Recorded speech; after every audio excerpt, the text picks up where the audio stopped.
Okay, directors out there, you owe HMRC money, you're worried about what's going to happen next. We're going to go behind the scenes at Director First with me and Emily, and we're going to talk about a real life example that came into our office a few weeks ago. Emily, welcome to the Director First podcast. This is your first ever appearance here. Great to be here. Thank you for having me. Brilliant. Right, listen, don't go into details of what the company were called, but tell us what happened a few weeks ago. Okay. Give us a bit of context around this inquiry. Okay, so a man called up. He was having struggles with HMRC. He had been on a time to pay arrangement with them, but he had broke it. He was outstanding about 121,000. He paid HMRC 45 grand at the beginning of May and stopped paying back his time to pay arrangement. Now, his plan was he had 70,000 due into the company account.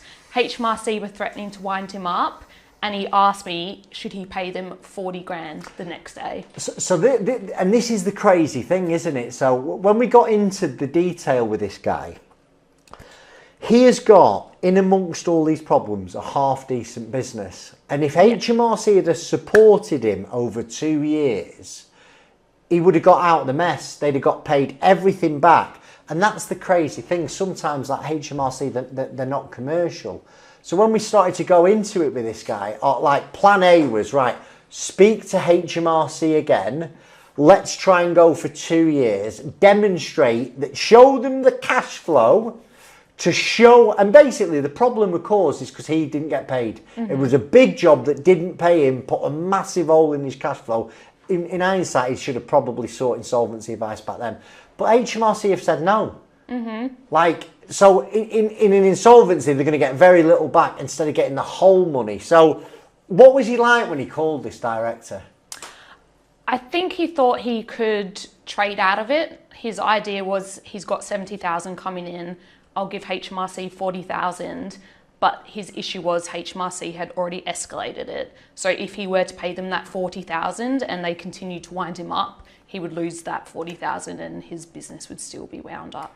That's it. And obviously he's lost the money anyway, because the money's going to come into the business and it's there to repay the creditors. But he has got his issues on day one where after our first call, because I remember you coming in and say, Chris, we need to jump on this quite away.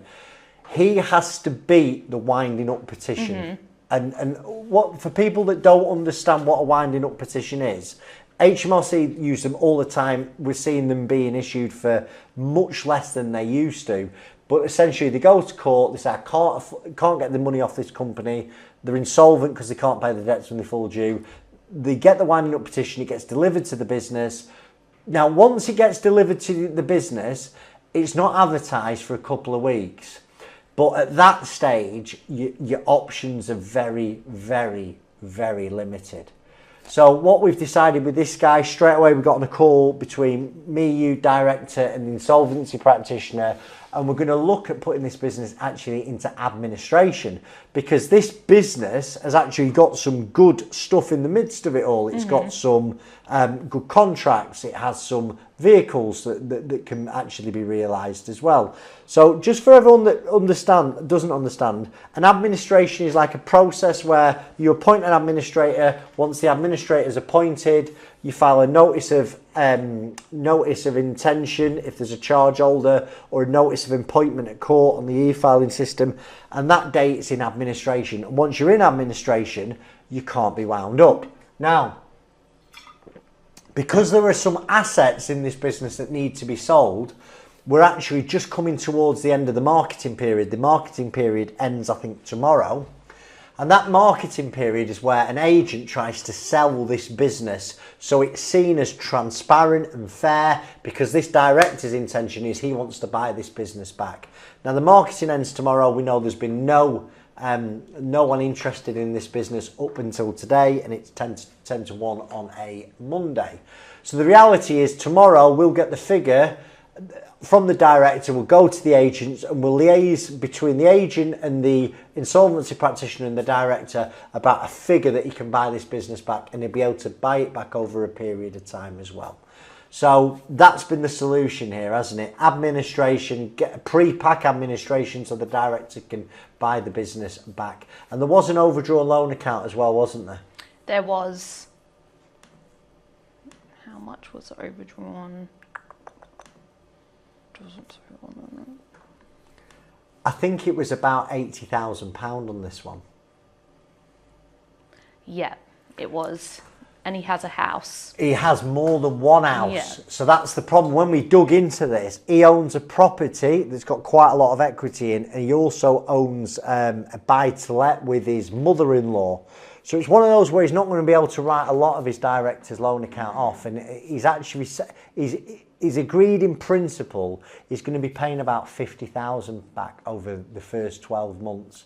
Now, why that's a better outcome than a winding up petition, there'd be very little negotiation with the official receiver, and also if he got wound up, it sort of questions his conduct as well. The first thing that people can accuse him of is not behaving, you know, properly as a director. So we got all that done pre-appointment. Obviously, once the administrator's appointed, he's got to verify everything. So it's been dead important that this guy told us all the truth up front, didn't hide anything.